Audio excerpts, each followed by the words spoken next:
Gadisku yang malang, kamu pasti mengalami masa-masa sulit di luar sana. Aku, Song Qianyun, barulah nenekmu. Tidak, itu tidak mungkin. Nyonya, kamu pasti salah orang. Kedua bajingan itu bukan kerabatmu. Mereka sengaja membuat kebakaran untuk membuat kami mengira ibumu sudah meninggal. Sebenarnya mereka diam-diam menculik ibumu. Kalau bukan karena pengkhianat yang tertangkap tahun ini dan mengakui apa yang terjadi saat itu. Lihat, ini foto ibumu waktu kecil. Apa kamu tidak sadar kita sangat mirip? Tidak, aku tidak mau lihat. Aku ingin pulang. Biarkan aku pulang. Aku ingin bertemu suamiku. Hentikan dia. Kamu adalah keturunan keluarga Song. Kamu seharusnya tidak bersama dengan keturunan darah rendah semacam itu. Apa yang kamu bicarakan? Namun anak ini adalah benih dari keluarga Song dan bisa tinggal. Mulai hari ini, kamu akan menjadi nona pertama dari keluarga Song. Kamu hanya perlu menjaga janinmu dengan baik.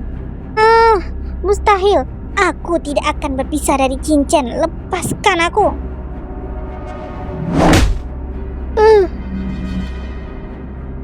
Karena reaksimu begitu kuat, maka ini adalah satu-satunya cara. Dokter, berikan dia suntikan.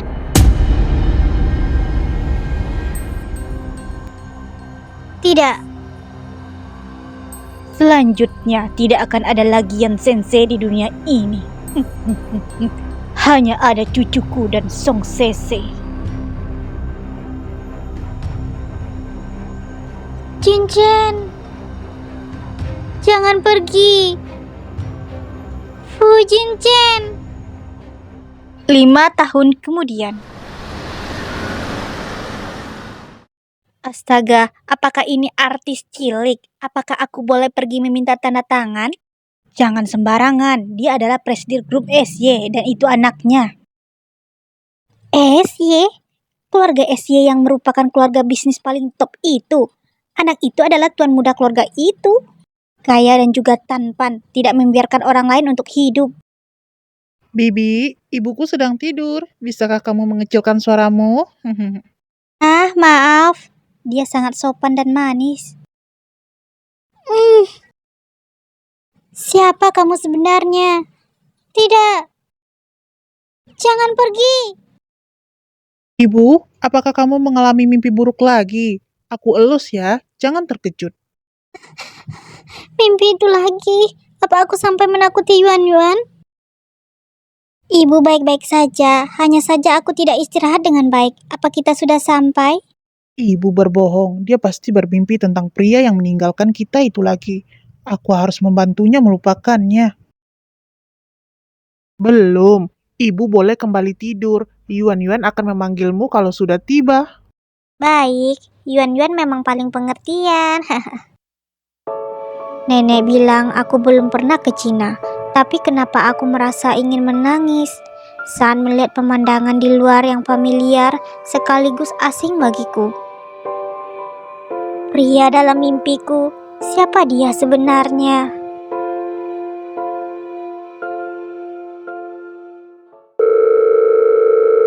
Telepon Song Qianyun. Apakah dia menyadari aku tidak di Eropa dan segera menelponku? Yuan, Paman Song akan membawamu ke toilet pria. Ibu akan mengangkat telepon dulu. Baik, ibu. Song Sensei, kembali sekarang. Siapa yang memberimu izin pergi ke Cina? Apa aku mengizinkanmu ke sana? Nyonya, aku datang ke Cina untuk menandatangani kontrak. Aku perlu menilai proyeknya terlebih dahulu. Dia memanggilku nyonya lagi. Sudah 5 tahun. Dia masih membenciku meskipun dia kehilangan ingatan. Ada begitu banyak pekerjaan lain di perusahaan yang bisa pergi untuk menandatangani kontrak. Kenapa kamu harus sibuk masalah ini? Itu hanya alasan. Ini memang hanya sebuah alasan. Aku kembali untuk mengikuti upacara pembukaan perpustakaan umum yang dibangun dengan uang sumbangan ibuku. Ini adalah perpustakaan pertama yang dibangun dengan uang ibuku. Aku kemari untuk lihat tidak keterlaluan kan? Paman Song, ibuku sangat cantik. Kenapa ayahku mau meninggalkan kami? Ini... Dia pasti buta, tapi tidak masalah. Aku akan menemukan ayah baru untukku sendiri. Haruskah aku memberitahu Nona Song bahwa Tuan Muda ingin menikahkannya? Paman Song, aku akan ke toilet pria sekarang. Kamu tinggal di sini untuk menunggu ibuku. Aku akan menemanimu ke dalam. Tidak, aku sudah besar. Aku bisa melakukan ini sendiri. Paman Song hanya perlu jaga ibuku baik-baik. Baiklah, padahal kamu baru berusia 5 tahun. Tidak tahu apakah ibu sudah menyelesaikan panggilannya. Dia sangat tinggi.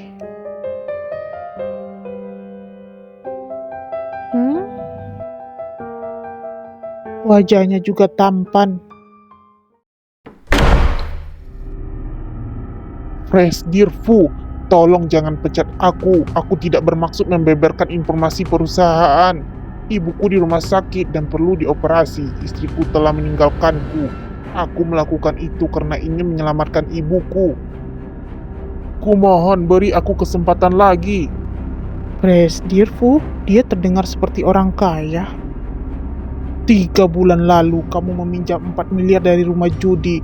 Demi membayar utang, kamu menjual rumah yang diberikan ayahmu padamu, bahkan membuat ibumu jatuh sakit karena emosi. Kamu masih tidak dapat membayar utang setelah menjual rumah. Kemudian kamu mulai memukuli istrimu dan mengancamnya untuk memberikan uang sekolah anakmu padamu. Itu sebabnya dia ingin menceraikanmu. Kamu memang pantas mendapatkannya. Ini adalah keputusanku untuk memecatmu dan aku tidak akan berubah pikiran. Tidak. Kamu tidak bisa melakukan ini padaku. Keluar. Kamu tidak bisa melakukan ini padaku. Hati-hati.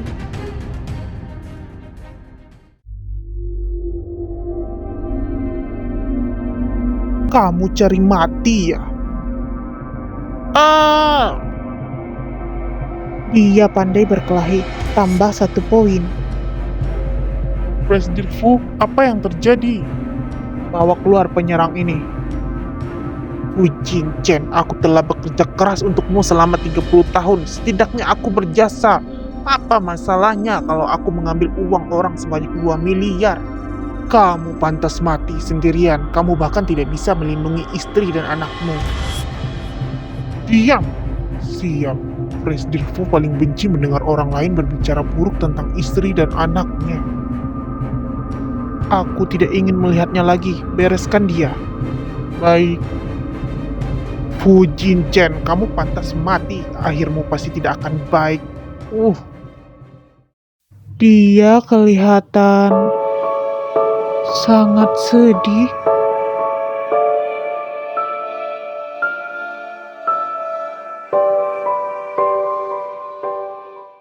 Terima kasih yang sudah nonton. Jangan lupa di subscribe, like, dan komen. Yang mau ngasih sesuatu bisa langsung kirim ke akun Dana. Nomor akun Dananya ada di deskripsi.